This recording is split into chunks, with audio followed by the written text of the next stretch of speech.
नमस्कार दोस्तों, आप सभी का स्वागत है एमपी स्टडी आईक्यू जीके पर।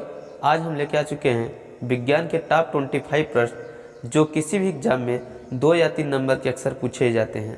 दोस्तों, सभी क्वेश्चन अच्छे हैं, सेलेक्टेड हैं, वही प्रश्न हैं जो आपके एग्जाम में आने की संभावना है। तो दोस्तों चलिए शुरू करते हैं पहले प्रश्न से। तो दोस्तों हमारा पहला प्रश्न है, माइटोकॉन्ड्रिया की खोज किसने की थी? तो बताना है माइटोकॉन्ड्रिया की खोज किसने की थी। तो इस प्रश्न का राइट आंसर है ऑप्शन डी, आल्टमैन ने। किसने की? आल्टमैन ने। कब की? तो 1886 में की। क्लियर। नेक्स्ट प्रश्न है, कोशिका की खोज किसने किया था? तो कोशिका की खोज किसने किया था बताना है। तो इस प्रश्न का राइट आंसर है ऑप्शन सी, रॉबर्ट हुक ने। रॉबर्ट हुक नामक वैज्ञानिक ने कोशिका की खोज किया था। और कब किया था? तो ये सन 1965 में किया था। क्लियर। नेक्स्ट प्रश्न है, कोशिका में प्रोटीन संश्लेषण कहाँ होता है? तो बताना है कोशिका में प्रोटीन संश्लेषण कहाँ होता है। कमेंट करके जल्दी से बताइए। तो इस प्रश्न का राइट आंसर हो जाएगा जो है बी, राइबोसोम में। कोशिका का प्रोटीन संश्लेषण जो है राइबोसोम में होता है। क्लियर। अगला प्रश्न है, यदि माइटोकॉन्ड्रिया काम करना बंद कर दे तो कोशिका में कौन सा कार्य नहीं होगा? तो कमेंट करके बताइए, यदि माइटोकॉन्ड्रिया काम करना बंद कर दे तो कोशिका में कौन सा कार्य नहीं होगा। तो इस प्रश्न का राइट आंसर हो जाएगा जो है ऑप्शन ए, भोजन का पाचन। अगला प्रश्न है, पादप कोशिकाओं का सबसे बाहरी आवरण क्या कहलाता है? बताइए पादप कोशिका का सबसे बाहरी आवरण क्या कहलाता है। तो इस प्रश्न का राइट जो आंसर हो जाएगा आपका यह है कोशिका भित्ति। पादप कोशिका का सबसे बाहरी आवरण कोशिका भित्ति है। तो इस प्रश्न का राइट आंसर है ऑप्शन ए। अगला प्रश्न है, कोशिका को एक निश्चित रूप कौन प्रदान करता है? तो कोशिका को जो है एक निश्चित रूप जो है कोशिका भित्ति प्रदान करती है। तो इस प्रश्न का राइट आंसर है ऑप्शन सी। अगला प्रश्न है, कोशिका का रसोई घर किसे कहा जाता है? तो इस प्रश्न का राइट आंसर जो है हो जाएगा आपका सी, क्लोरोप्लास्ट को। कोशिका का जो है रसोई घर क्लोरोप्लास्ट है। अगला प्रश्न है, प्रोटीन निर्माण का सक्रिय स्थान है। तो प्रोटीन निर्माण का जो है सक्रिय स्थान हो जाएगा राइबोसोम। इस प्रश्न का राइट आंसर है ऑप्शन सी। अगला प्रश्न है, कोशिका की आत्महत्या की थैली किसे कहा जाता है? तो बताइए कोशिका की आत्महत्या की थैली किसे कहा जाता है। तो इस प्रश्न का राइट आंसर हो जाएगा ऑप्शन बी, राइसोसोम को। कोशिका की आत्महत्या की थैली राइसोसोम को कहते हैं। अगला प्रश्न है, पत्तियों को हरा रंग कौन प्रदान करता है?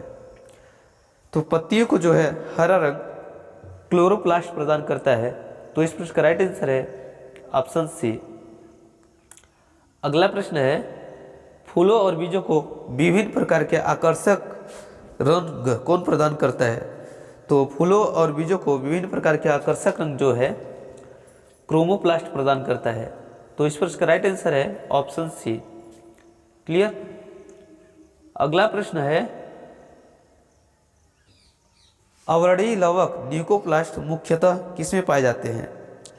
तो अवर्णीय लवक न्यूक्लियोप्लास्ट जो है मुख्य रूप से जड़ों की कोशिकाओं में पाए जाते हैं। तो इस प्रश्न का राइट आंसर है ऑप्शन डी। अगला प्रश्न है, 80% से अधिक कोशिका में पाए जाने वाला पदार्थ क्या है? मोस्ट इंपॉर्टेंट प्रश्न है, कमेंट करके बताइए। 80% से अधिक कोशिका में पाया जाने वाला पदार्थ जो है वो है जल। तो इस प्रश्न का राइट आंसर है ऑप्शन डी। अगला प्रश्न है, जीव द्रव्य शब्द का प्रयोग सर्वप्रथम किसने किया था? तो जीव द्रव्य शब्द का प्रयोग जो है सर्वप्रथम पुरकिंजे ने किया था। तो इस प्रश्न का राइट आंसर है ऑप्शन ए। अगला प्रश्न है, न्यूक्लियस केंद्रक की खोज सर्वप्रथम किसने किया था? तो न्यूक्लियस केंद्रक की खोज सर्वप्रथम जो है रॉबर्ट ब्राउन ने किया था। तो इस प्रश्न का राइट आंसर है ऑप्शन बी रॉबर्ट ब्राउन।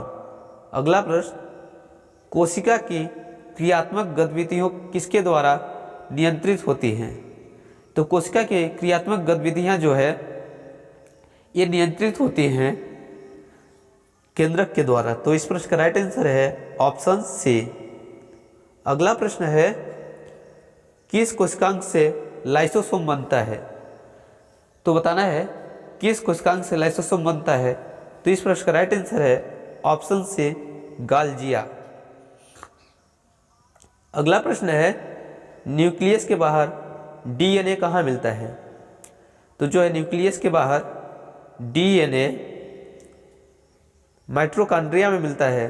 तो इस प्रश्न का राइट आंसर है ऑप्शन बी। अगला प्रश्न है, इलेक्ट्रॉनिक सूक्ष्मदर्शी की खोज किसने की? यहाँ पर सूक्ष्मदर्शी जो है थोड़ा सा गलत लिखा हुआ है, इसको देख लेना है। तो इलेक्ट्रॉनिक सूक्ष्मदर्शी की खोज मैक्सवेल नॉल तथा अर्नस्ट रुस्का ने किया। तो इस प्रश्न का राइट आंसर है ऑप्शन बी। अगला प्रश्न है, निम्न में से सबसे छोटी कोशिका कौन सी है? तो निम्न में से सबसे छोटी कोशिका जो है माइक्रोप्लाज्मा है। तो इस प्रश्न का राइट आंसर है ऑप्शन ए।